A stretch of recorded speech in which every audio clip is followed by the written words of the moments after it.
sebetulnya namanya seni mencari pahala.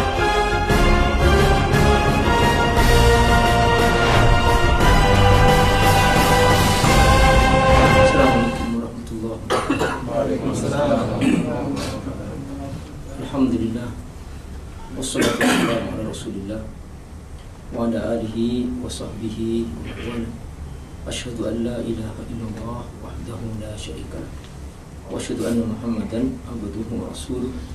Allahumma shalli ala Muhammad wa ala alihi wa sahbihi ajma'in wa ba'd. Bapak Ibu rahimakumullah, hari ini kita akan melanjutkan kajian surah Al-Muzammil. Kita sudah menyelesaikan sampai ayat 10 dan insyaallah kita akan membahas hari ini ayat 11 sampai 18. Mari kita baca bersama-sama dan khusyuk dan tenang beberapa ayat yang akan kita bahas pada hari ini. A'udzubillahi minasyaitonir rajim. Bismillahirrahmanirrahim.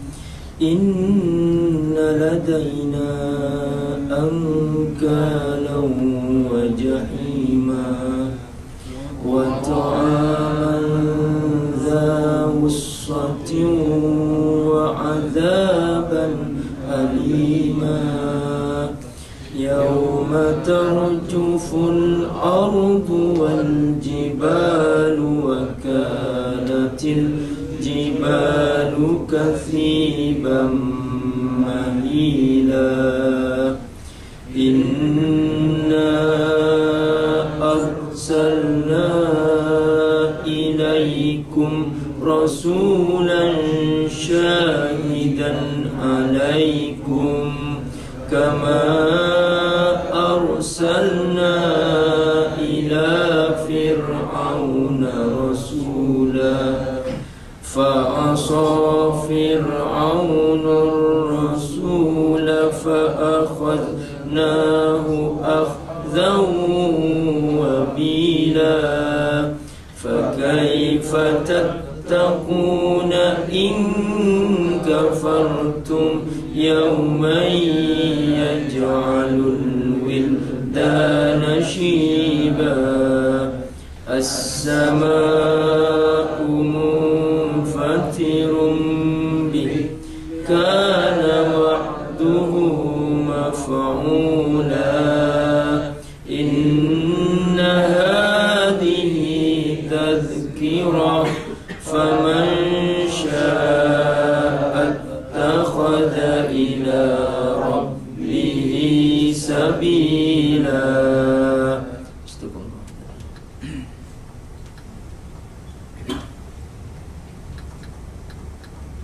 Wadharni wal mukadzibin. Wadharni, dan biarkan aku, wal mukadzibin, dan para pendusta itu, orang-orang yang mendustakan ajaran Allah Subhanahu wa taala. Di sini Allah murka kepada orang-orang yang tidak mau beriman kepada Allah Subhanahu wa taala. Kata Allah, biarkan aku yang akan berhadapan langsung dengan mereka. Berdasarkan ini nampak bahwa orang-orang yang patuh kepada Allah Subhanahu wa taala, ketika mereka bersungguh-sungguh mentaati Allah, maka Allah akan membela mereka dan Allah akan berhadapan langsung dengan orang-orang yang mendustakannya. Ini jaminan dari Allah kepada Rasulnya, yaitu Rasulullah SAW dan orang-orang beriman. Kalau mereka jujur beriman kepada Allah, mereka jujur patuh kepada Allah, maka Allah akan menjamin pembelaannya. Wadharni wal mukadzibin. Biarkan aku yang akan berhadapan langsung dengan orang-orang yang mendustakan ajaranku itu. Ayat sebelumnya Allah Subhanahu wa Ta'ala memberikan nasihat kepada Rasulullah SAW agar bersabar, karena Rasulullah SAW diejek ketika menyampaikan dakwah pertama-tama oleh orang-orang kafir Mekah dengan segala macam ejekan. Dianggap Rasulullah sebagai orang gila karena Rasulullah SAW mengajak kepada tauhid, sementara mereka menyembah ratusan patung yang mereka tancapkan di sekitar Ka'bah. Rasulullah SAW mengajak beriman kepada hari kiamat, bahwa nanti akan dibangkitkan lagi manusia setelah mati, sementara mereka tidak beriman. Mereka yakin bahwa kehidupan di dunia ini hanyalah akhir segala-galanya, dan setelah mati tidak akan ada hidup lagi. Sementara Rasulullah SAW menyampaikan bahwa kalian akan hidup lagi setelah mati. Mereka mengejek, lalu mereka mengambil tulang belulang yang sudah hancur dan rapuh dari mayat yang sudah ratusan tahun yang silam, dan di depan Rasulullah SAW mereka meremas-remas tulang itu sampai hancur, dan lalu mereka meniupkan di depan Rasulullah SAW, dan mereka mengatakan bahwa tidak mungkin aidza kunna idhaman, setelah kami sudah hancur tulang-tulang kami, masa kami hidup lagi? Dari mana kamu mengatakan ini? Mereka mengatakan Muhammad gila, Muhammad sudah mulai tidak seperti orang-orang yang sehat dan sebagainya. Maka Allah Subhanahu wa Ta'ala mengajarkan agar bersabar. Wasbir ala ma yaqulu.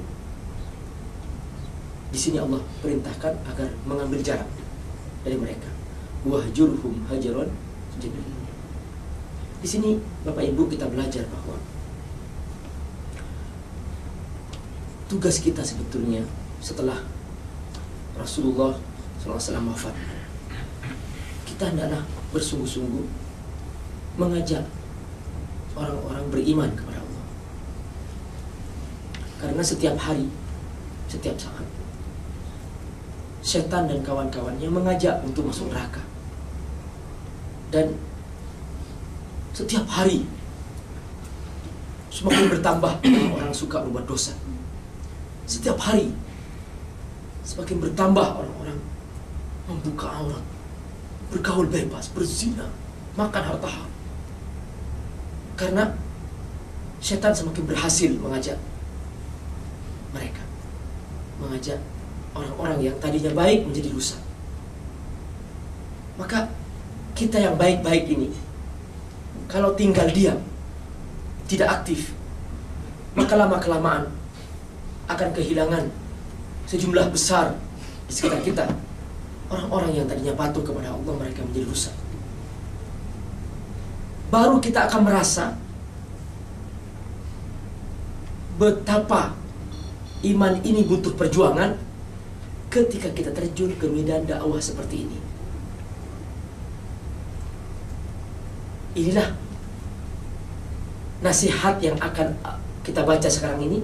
Ini akan terasa nikmatnya ketika yang membaca ini adalah orang-orang yang memang merasakan langsung bahwa dia diejek karena mengajak kepada kebaikan. Dia diejek karena dia mengajak sholat di saat-saat rapat. Sholat sudah tiba, dia mengajak, diejek, dikucilkan. Akan terasa wasbir ala ma yaqulun wahjurhum hajran jamila.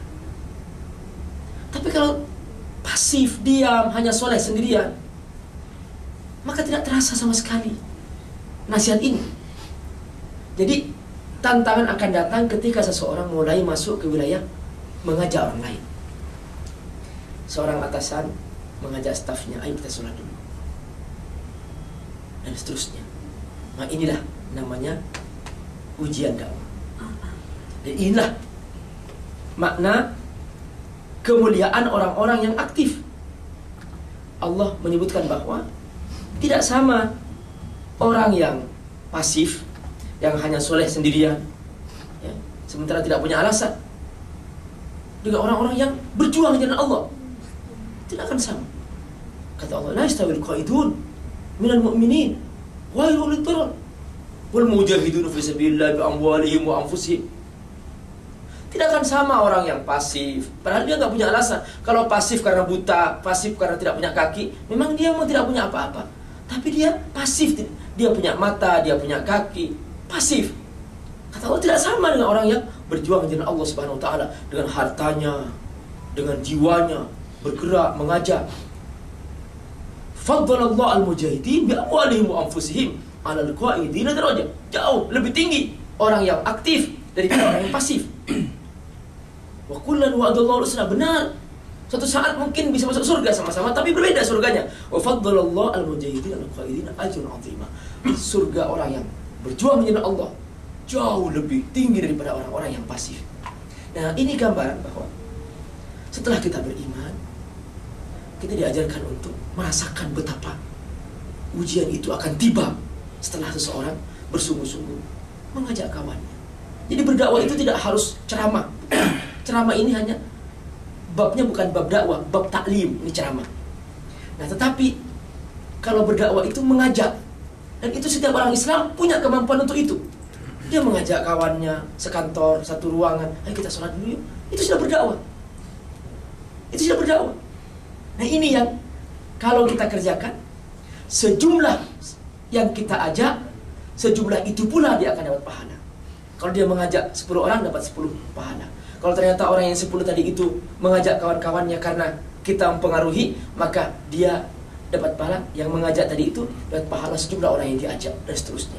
Kalau mereka mengajarkan sejumlah, mengamalkan setiap hari apa yang kita beritahukan, maka setiap hari kita dapat pahalanya. Nah, ini sebetulnya namanya seni mencari pahala. Jadi seni mencari pahala itu, kalau seseorang hanya pasif, dia hanya dapat pahala apa yang dia kerjakan.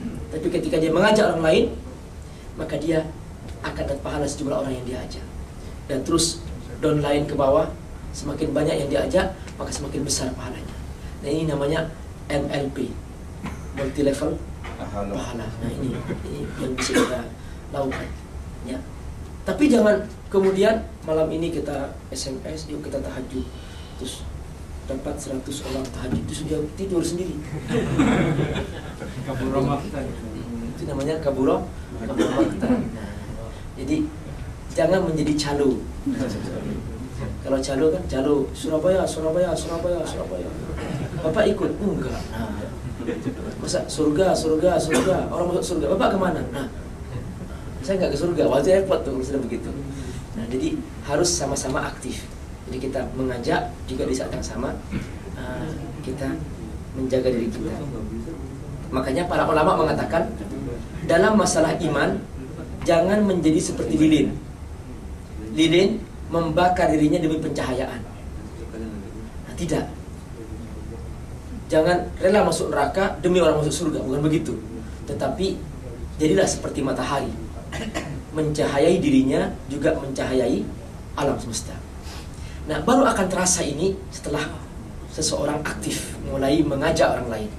Nah, ketika ternyata terancam, dihina, direndahkan, di sini Allah turun tangan langsung, wazarni wal mukadzibin. Biarkan Muhammad, kamu jangan merasa minder, kamu jangan merasa takut, biarkan aku langsung yang akan menghadapi mereka yang mendustakan ajaranmu itu. Lalu Allah Subhanahu wa taala menyebutkan sebab pokok mengapa mereka tidak mau beriman. Sebabnya adalah karena mereka sudah merasa cukup. Mereka punya segala-galanya. Mereka merasa tidak butuh Allah Subhanahu wa ta'ala. Mereka punya nikmat yang banyak. Allah sebutkan ulin na'mah. Ini dia. Penyebabnya mereka sombong karena mereka merasa punya segala-galanya, maka mereka merasa tidak butuh Allah Subhanahu wa ta'ala. Inilah makna ulin na'mati. Dan ternyata orang-orang seperti itu, orang-orang yang kaya, yang cukup, yang punya segalanya, oleh Allah ternyata semakin dimudahkan urusan hidupnya.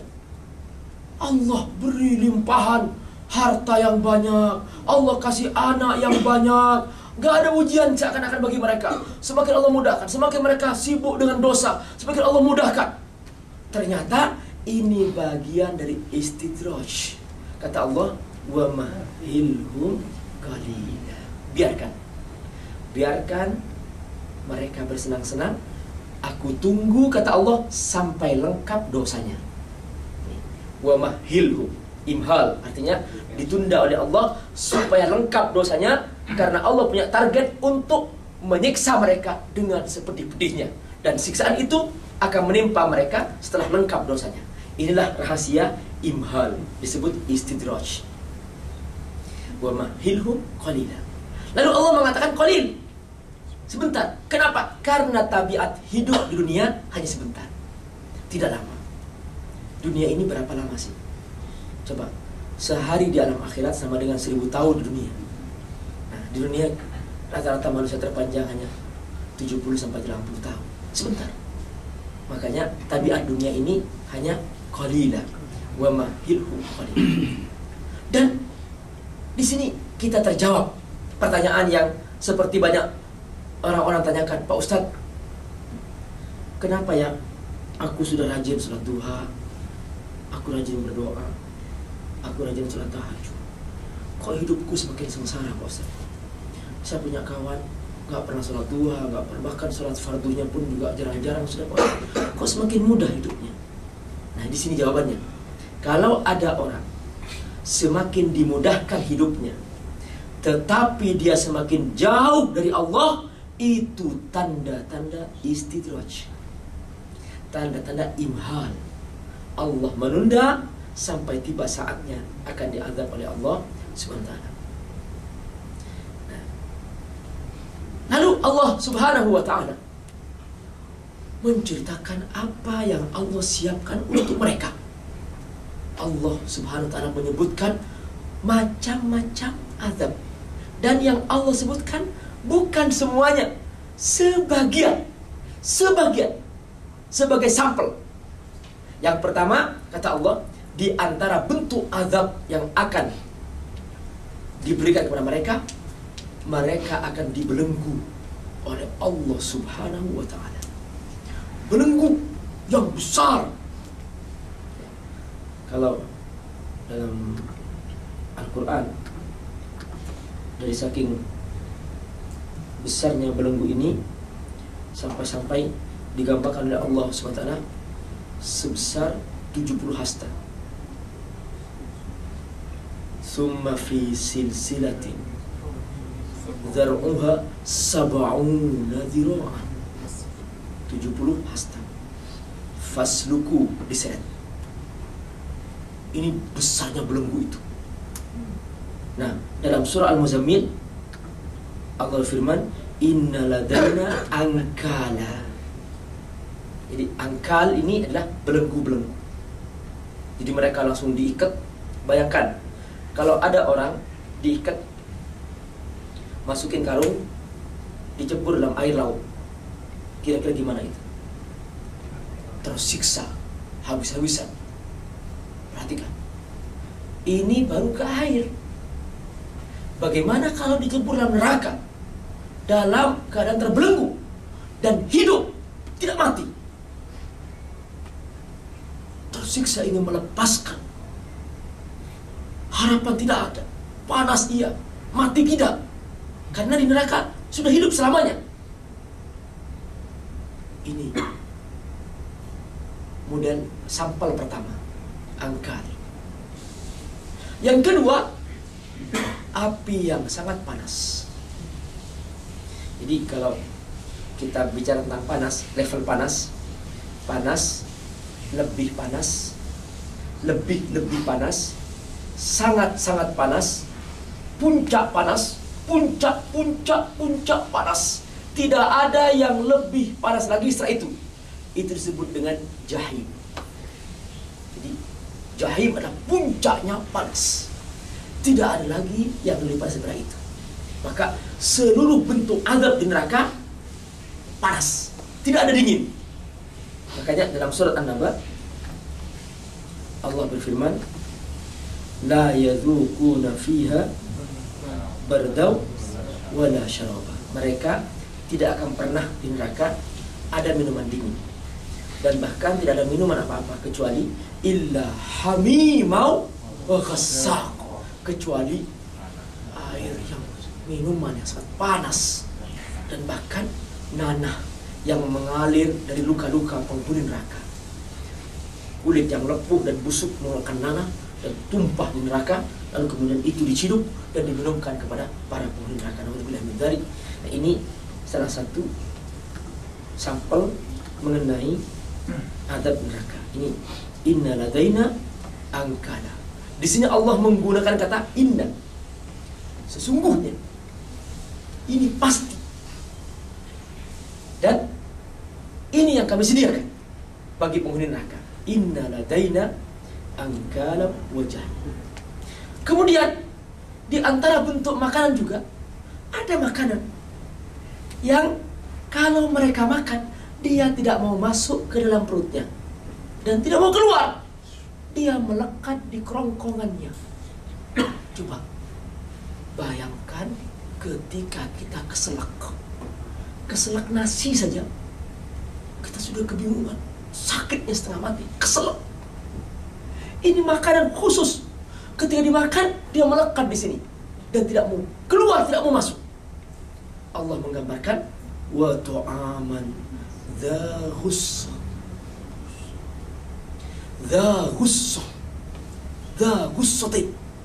Dia menyumbat di kerongkongan, melekat di sini, tersiksa, pontang-panting, dibentur-benturkan, tidak tahu kemana, bagaimana cara mengeluarkan itu, dan semakin tersiksa menderita.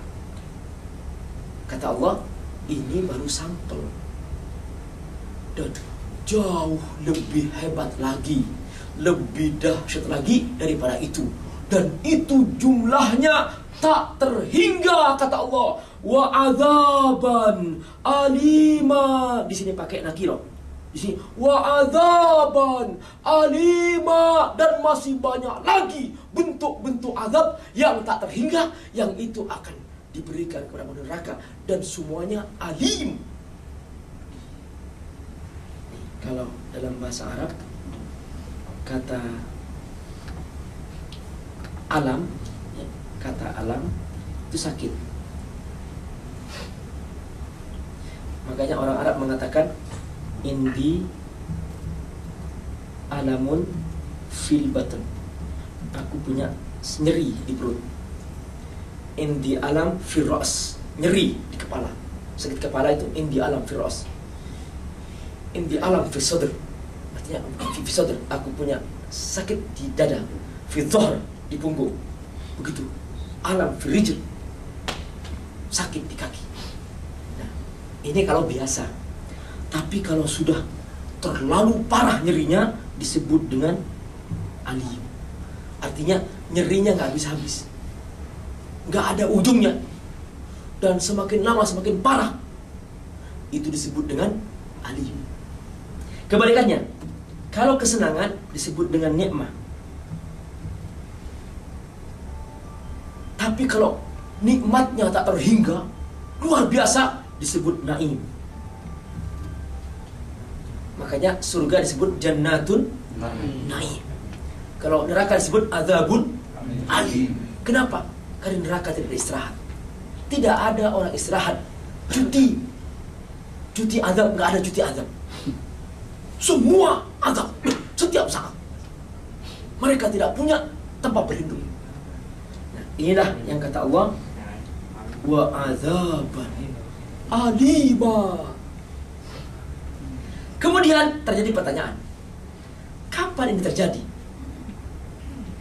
Ini tidak mungkin terjadi tanpa didahului dengan tanda-tanda. Tanda pertama, Allah Subhanahu wa ta'ala akan melakukan goncangan di bumi dengan segoncang-goncangnya. Bumi akan digoncang oleh Allah Subhanahu wa ta'ala sampai ke tingkat tidak ada manusia yang merasa aman.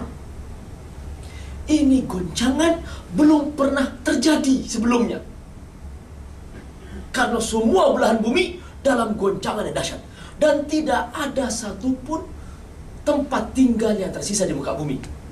Allah berfirman, yauma tarjuful ardh. Al-ardu artinya bumi. Ar-rajfa yarjufu artinya menggoncang dengan sedahsyat-dahsyatnya. Namun karena bumi ini tidak bisa goncang tanpa dicabut gunungnya, karena gunungnya sebagai pasak, seperti yang Allah firmankan dalam surah An-Naba, ya, wal jibala autada. Nah, ya, jadi autada, dan gunung sebagai pasak. Maka setiap kali Allah Subhanahu wa taala menceritakan tentang hancurnya bumi, pasti Allah selalu menyebut tentang hancurnya gunung. Makanya di sini Allah sebutkan wal jibal. Al-jibal jamak daripada al-jabal. Dan ketika itu kata Allah, gunung menjadi hancur dan akar-akar gunung semua dicabut oleh Allah SWT. Dan kalau kita perhatikan ilmu pergunungan, semakin tinggi sebuah gunung, semakin menancap ke bawah dan akarnya semakin menghujam. Makanya kalau gunung digoncang, maka bumi ikut gempa. Maka kalau gunung dicabut, bumi hancur. Maka di sini kata Allah, wa kanatil jibal, dan gunung-gunung menjadi tumpukan pasir yang berterbangan, kasiban mahila, artinya menjadi hancur sehancur-hancurnya, dan dia menjadi sirna. Saking halusnya dari hancurnya gunung ini, dia bukan seperti pasir saja, kata Allah, bahkan sampai-sampai dia nampak seperti fata morgana, wa suyiratil jibal fakanat saraba, dan gunung dicabut oleh Allah SWT dari tempatnya, dan kemudian dihancurkan oleh Allah SWT saking halusnya, maka nampak seperti fata morgana.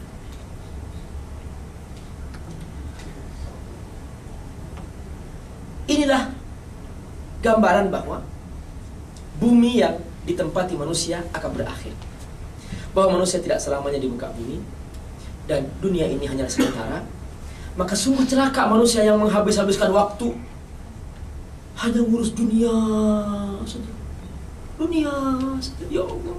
24 jam, dari 8 jam 5. Kemudian setelah itu sampai nggak sempat baca Quran, nggak sempat ngaji, nggak sempat sholat, nggak sempat ibadah, sibuk ke dunia. Setelah itu hiburan sampai tengah malam, kemudian tidur, bangun, begitu seterusnya. Tidak ada ibadah yang namanya bekal akhirat, tidak ada sama sekali. Maka ini rugi, ini musuh rugi. Dia tidak punya apa-apa. Kenapa? Karena dunia akan dihancurkan oleh Allah Subhanahu wa taala. Makanya kemudian Allah ingatkan bahwa, ingat, aku telah mengutus seorang Rasul, kata Allah, dan semua risalah yang telah aku ajarkan telah disampaikan Rasul-Rasul itu. Dan nanti di hari kiamat jangan beralasan mengatakan bahwa aku tidak tahu ya Allah mana yang halal mana yang haram, beralasan bahwa aku belum tahu Islam apa itu. Tidak ada. Kata Allah, inna arsalna ilaikum rasul. Sudah aku utus Rasul, dan sudah diajarkan, dan sudah disampaikan semua itu. Kalau masih mencari alasan tidak tahu, itu salahnya sendiri. Apalagi sekarang sudah ada HP, ada iPad, Masya Allah, sudah buka internet, laptop, ada televisi, Masya Allah, luar biasa. Sudah tidak ada alasan lagi mengatakan tidak kenal Islam, tidak tahu apa itu Islam. Sudah. Maka ini semakin tidak ada alasan. Dulu masih ada kaum yang mungkin karena jauhnya di pedalaman dan tidak kenal ada bahasa, ada Nabi datang ke mereka, mungkin. Makanya oleh Allah sudah dikasih tanda-tanda bahwa solusi. Jika ada mereka seperti itu, mereka tidak tahu, tidak pernah mendengar ada risalah, ya, maka kata Allah, wa ma kunna mu'adzibina hatta nab'atsa rasulah. Kami tidak akan mengadab suatu kaum sampai datang Rasul kepada mereka. Nah, artinya bahwa tidak ada sama sekali informasi tentang Islam dan sebagainya. Tidak ada Nabi datang ke sana. Sekarang sudah teknologi sudah nyampe kemana-mana, sampai ke pedalaman Papua, sudah ada televisi, ada ceramah, ada cerita tentang Islam, dan internet sudah kemana-mana. Maka ini akhir zaman di mana Allah Subhanahu wa Ta'ala sudah menutup pintu alasan untuk mengatakan aku tidak dengan Islam. Sudah tidak ada. Kata Allah, sudah aku utus rasul-rasul dan mereka akan menjadi saksi. Mereka menjadi saksi. Syahidan alaikum. Mereka menjadi saksi atas kalian. Dan Rasul ini bukan hanya kepada orang-orang biasa, kata Allah. Aku utus mereka juga kepada para raja, para pemimpin yang mereka tidak mau beriman. Bahkan termasuk kepada Fir'aun yang mereka mengaku Tuhan. Aku utus juga, kata Allah. Sehingga Fir'aun tidak berkata di hari kiamat, aku tidak tahu ya Allah, ada wahyu yang kau turunkan. Kama arsalna ila Fir'auna rasul. Sini Allah mengasih sampel bahwa risalah itu harus sampai juga kepada para pemimpin-pemimpin yang mereka tidak beriman kepada Allah Subhanahu wa Ta'ala. Namun, apa kata Allah? Ternyata tidak semua orang menerima risalah. Tidak semua orang mau ikut Allah. Yang heran apa? Allah yang sudah jelas maha baik, Allah yang bikin langit, Allah yang bikin bumi. Allah ceritakan dalam Al-Quran, aku yang bikin langit, aku yang bikin bumi. Allah yang bikin manusia, Allah yang bikin tumbuh-tumbuhan, Allah yang memberikan buah-buahan, Allah yang memancarkan air sungai, Allah menurunkan hujan. Setiap saat ngurus, Allah yang mengurus jantung manusia, membuat mata manusia. Ternyata kok banyak orang semakin tidak berminat ikut Allah. Kok semakin banyak orang buta terhadap kebaikan Allah. Sementara iblis, setan yang tidak pernah baik, tidak pernah ada setan baik, belum pernah ada setan yang baik, semakin banyak orang ikut setan. Semakin banyak orang berbuat maksiat. Padahal seandainya, coba saya ingin tanya, kalau sekarang ini katakanlah ya, ada iblis menampakkan dirinya, kira-kira wajahnya seperti apa? Wajahnya paling menakutkan, paling menakutkan. Sampai dikatakan dalam Al-Quran bahwa nanti makanan penghuni neraka itu dari saking buruknya, ya, dia bentuknya seperti kepala setan. Tol'uha ka'annahu ru'usus syayati. Jadi bentuknya, bentuk makanan pokok penghuni neraka seperti kepala setan. Artinya apa? Seandainya setan menampakkan diri, bentuknya paling menjijikkan, paling buruk wajahnya. Herannya, kok semakin banyak orang yang suka ikut setan. Hanya dibisikin ikut, dibisikin, disuruh. Coba perhatikan Pak, kasihan kan orang ikut setan. Disuruh coba potong pakaiannya, dipotong. Kurang tinggi, potong lagi. Jingkrak, potong panting di panggung. Ulang balik, waduh, putar-putar. Ya Allah, ini manusia yang paling Allah muliakan, sampai Allah perintahkan malaikat bersujud. Masa tugasnya suruh jingkrak, motor-motor seperti itu, ngempor di panggung begitu? Manusia punya akal, dipermainkan oleh setan. Seperti anak kecil menendang-nendang bola, tendang sana, tendang sini, dipermainkan. Begitulah orang yang ketika tidak punya iman, mereka tidak mau beriman kepada Allah, tidak mau patuh kepada Allah, dipermainkan oleh setan. Nah, inilah dia barakallahu, bahwa ternyata Fir'aun begitu datang oleh Nabi Musa AS, langsung dia menolak. Fa'asu Fir'aun Rasul. Fir'aun menolak.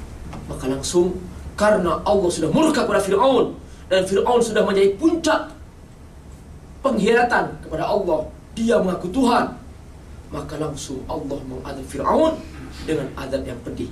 Fa'akhadnahu akhdaw wabila. Wabila artinya berat. Fir'aun ditenggelamkan di Laut Merah, dan Allah berjanji akan mengabadikan jasad Fir'aun. Begitu tenggelam, Allah selamatkan fisiknya setelah mati.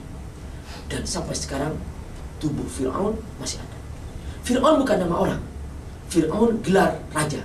Jadi gelar raja-raja itu Seperti kalau di Indonesia disebut sultan. Kalau di Melayu lah, di Brunei, di Indonesia disebut sultan. Kalau di Yaman disebut Tuban. Kalau di Abyssinia disebut Najasyi.